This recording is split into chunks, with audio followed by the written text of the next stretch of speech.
एक Toyota Corolla car के दरवाजे पे डेंट था। इसके मालिक ने डेंट वाला दरवाज़ा कभी मुरम्मत नहीं करवाया। कोई पूछता तो वो बस यही कहता, ज़िंदगी की दौड़ में इतना तेज़ नहीं चलना चाहिए कि किसी को ईंट मारकर गाड़ी रोकनी पड़े। सुनने वाला इसकी आंखों में नमी देखकर कदरे हैरान होता और फिर समझते ना समझते हुए सर हिला देता।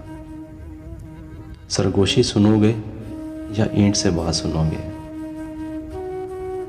एक नौजवान बिजनेस मैनेजर अपनी ब्रांड न्यू टोयोटा कोरोला में दफ्तर से डीएचए में वाक़या घर जाते हुए एक पसमानदा इलाके से गुजरा जो मज़ाफ़ात में ही वाक़या था।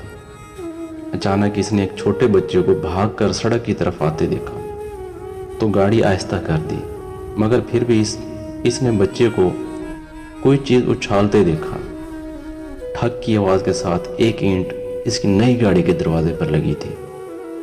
इसने फौरन ब्रेक लगाई और गाड़ी से बाहर निकलकर दरवाज़ा देखा जिस पर काफ़ी बड़ा डेंट पड़ चुका था।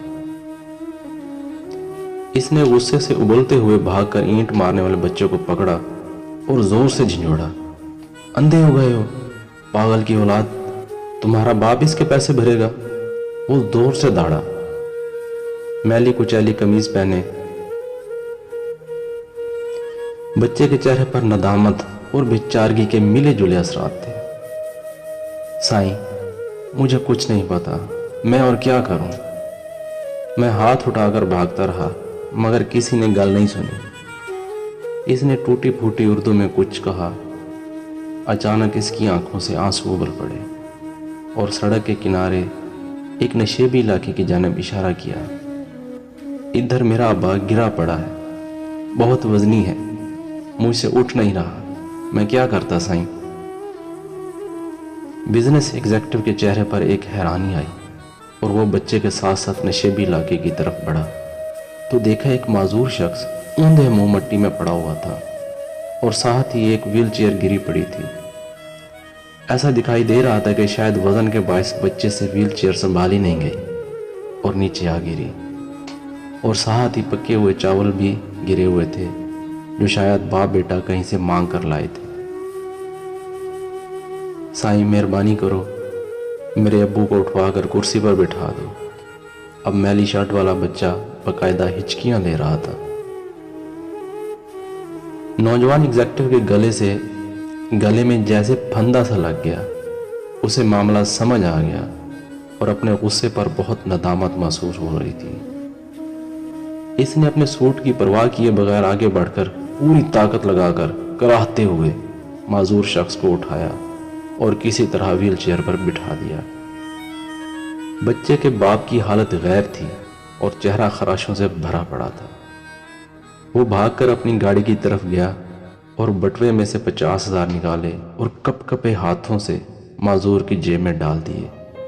फिर टिश्यू पेपर से इसकी खराशों को साफ किया और व्हील चेयर को धकेल कर ऊपर ले आया। बच्चा ममनूअत के आंसुओं से इसे देखता रहा और फिर बाप को लेकर अपनी झुग्गी की तरफ चल पड़ा।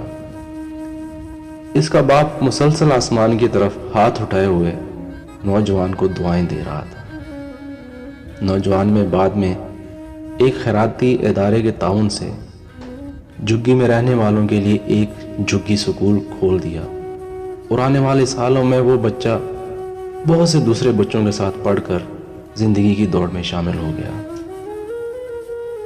वो टोयोटा कोरोला इसके पास मजीद 5 साल रही, ताहम इसने डेंट वाला दरवाज़ा मुरम्मत नहीं कराया। कभी कोई जो इससे पूछता तो वो बस यही कहता था, जिंदगी की दौड़ में इतना तेज़ नहीं चलना चाहिए कि किसी को ईंट मारकर गाड़ी रोकनी पड़े। ऊपर वाला कभी हमारे कानों में सरगोशियां करता है और कभी हमारे दिल से बातें करता है। जब हम इसकी बात सुनने से इनकार करते हैं तो वो भी कभी कभार हमारी तरफ ईंट भी उछाल देता है। फिर वो बात हमें सुनना पड़ती है। हम जहाँ मुलाजमत, बिजनेस, ख़ानदान, बीवी बच्चों की खुशियों के लिए भागे जा रहे हैं, वहीं हमारे आसपास बहुत सी गूंगी चीखें और सरगोशियाँ बिखरी पड़ी हैं। अच्छा हो कि हम अपने इर्द गिर्द की सरगोशियाँ सुन लें ताकि हम पर ईंट उछालने की नौबत ना आए।